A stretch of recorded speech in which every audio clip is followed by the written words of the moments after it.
What if every USB connection secretly harvested your biometric data through electrical conductivity analysis?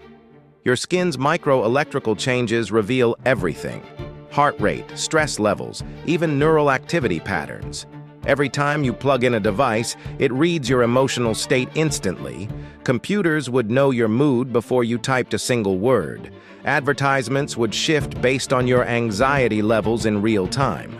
Employers could monitor worker productivity through hidden physiological surveillance. Every device interaction becomes an involuntary medical scan, building comprehensive health profiles without consent. Your phone charger knows when you're lying. Your laptop reads your depression. The most disturbing part? This technology might already exist. Your emotional state could be monitored through every USB connection you make. Reality check. When did you last plug something in?